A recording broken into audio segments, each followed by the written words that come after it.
that summer, which began like any other quiet, uneventful time in my small, seemingly timeless town, became the most terrifying period of my life.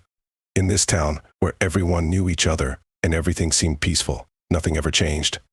The only exception was the old farmhouse my family had bought a few years ago. It stood on the outskirts of town, far from other houses, and the edge of our backyard disappeared into a dense forest that seemed never to make a sound. My room was on the second floor, with a large window overlooking the dark woods. I often stayed up late playing video games and chatting with friends online, and the only light illuminating my room came from my computer screen. The summer was hot, and the wind rarely rustled the branches of the trees outside. The nights were so quiet that it sometimes felt as if the world itself had frozen, waiting for something unknown. One night, as I sat at my computer absorbed in a game, I heard a strange sound. At first it was a soft tapping, as if something lightly touched the glass of my window. I thought it was just a tree branch, or maybe the wind rustling outside, but the tapping repeated. Again and again, with the same persistence. I froze, staring at the screen, hoping it was just my imagination. My heart raced as the tapping grew louder. Finally, I gathered the courage to slowly turn towards the window. In the shadow of the night, lit only by the faint glow of the computer screen, I saw him. He was standing just outside by my window, on the second floor. This man, tall and gaunt, with disheveled, tangled hair and empty, dead eyes, was staring directly at me, as if through the glass. I froze, paralyzed. My whole reality flipped in that moment. How could he be there, on the second floor, standing at my window?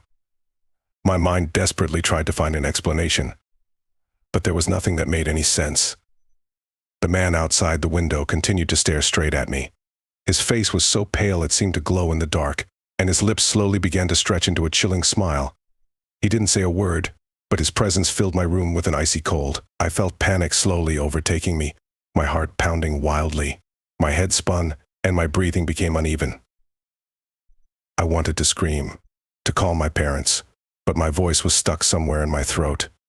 I just stood there, silently watching as the man began to tap on the window again, his fingers moving slowly, with a terrifying monotony, against the glass.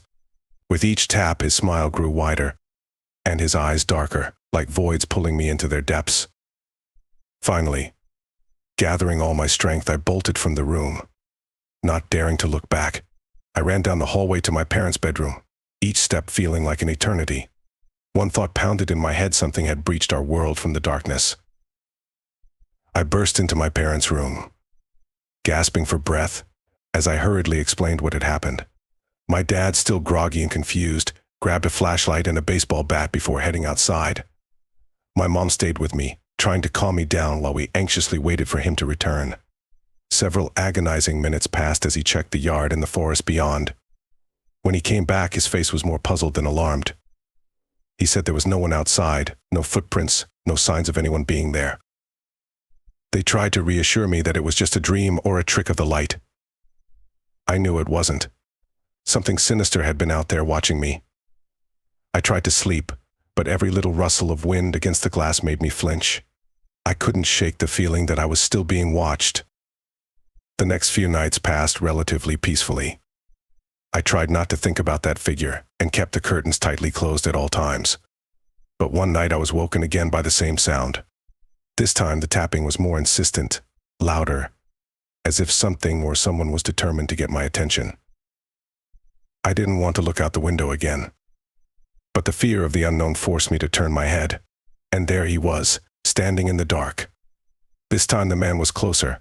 His face was pressed against the glass, and I could see every horrifying, unnatural twist of his grin. His eyes seemed to glow with a wild fire, and the tapping grew louder, more demanding. I jumped out of bed, and, unable to bear this horror any longer, ran to my parents' room. My dad checked the yard again, but found nothing. But I couldn't take it anymore, this silent haunting. I began to doubt my sanity. Nearly every night, the man continued to appear. His figure became more real, more tangible. It seemed like he was breaking down all the barriers between my world and the darkness he had come from.